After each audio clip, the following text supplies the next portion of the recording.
Alors voilà, on a notre chocolat blanc et notre crème fraîche fondue. Et j'ai mis le zeste de citron à l'intérieur. Donc on va faire un gâteau.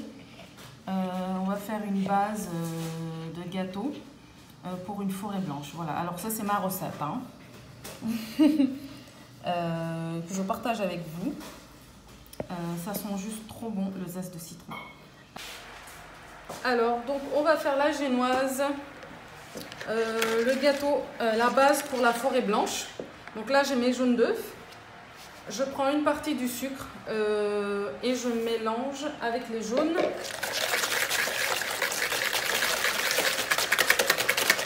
J'ajoute un petit peu de vanille quand même. Voilà. Il va falloir blanchir le mélange. On va blanchir tout ça.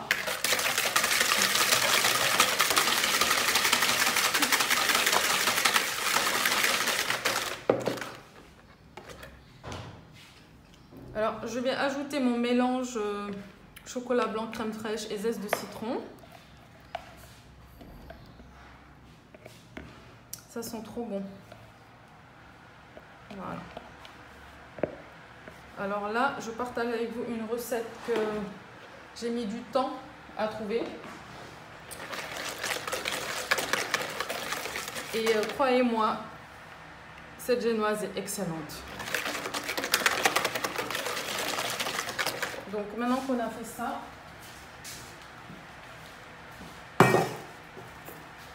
je vais ajouter les blancs d'œufs en 3 fois. Donc en premier, j'ajoute un tiers des blancs avec la farine. Voilà, je mets la farine tamisée dessus.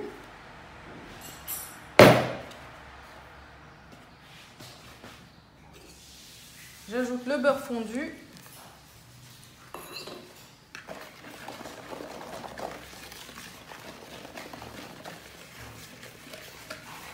Voilà.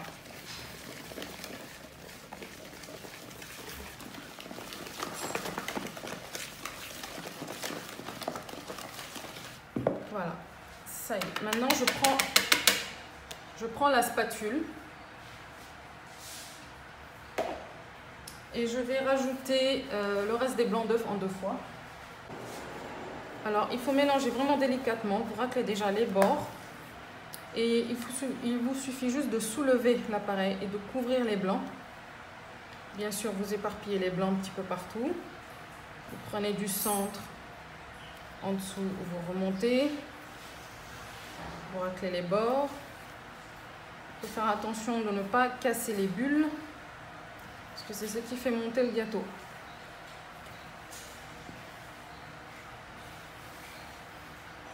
Voilà, à ce stade, j'ai pas tout à fait mélangé. Je rajoute le restant des blancs. Pas trop non plus mélangé, hein. Sinon, on n'aura plus trop de bulles.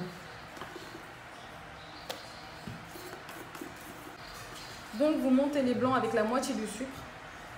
Ça permet d'avoir des blancs d'œufs montés assez fermes. Et ce sera beaucoup plus facile d'incorporer les blancs montés avec du sucre dans la pâte que si vous le faites sans sucre. Vous voyez comment elle commence déjà à être belle. Voilà.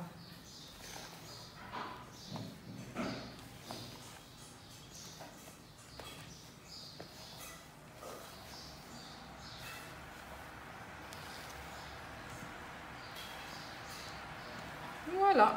On ne mélange pas plus que ça. Vous voyez comment elle est élastique.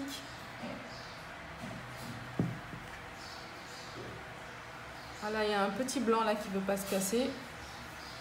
Voilà. Hop. Voilà, ça fait un beau ruban.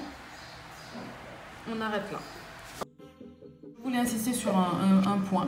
Des fois, on a beaucoup de retenue. On essaie de suivre une recette exactement comme elle a été dite. Et c'est bien. Il faut respecter les grammages, les proportions et autres. Mais quant aux saveurs, il faut se lâcher. Il ne faut pas se retenir parce que c'est votre cœur qui parle en fait, c'est votre gourmandise qui parle. Donc il faut surtout pas se retenir, lâchez-vous, lâchez-vous. Les gâteaux classiques, on en voit partout. Donc c'est bien d'avoir sa touche personnelle, mais c'est bien aussi d'explorer d'autres pistes, de vouloir tester des saveurs. C'est comme ça qu'on crée des superbes recettes, hein. Donc lâchez-vous. Voilà, c'est le conseil que je voulais vous donner. Si vous avez envie de, par exemple, à la place du zeste de citron dans un gâteau, de mettre du zeste d'orange, mettez-le. Si vous voulez mettre de la poudre de romarin, mettez-le. En fait, vous faites ce que vous voulez. Vous faites ce que vous voulez. Vous êtes des créateurs et des futurs chefs pâtissiers. Donc, il faut se lâcher et c'est comme ça qu'on trouve sa voie.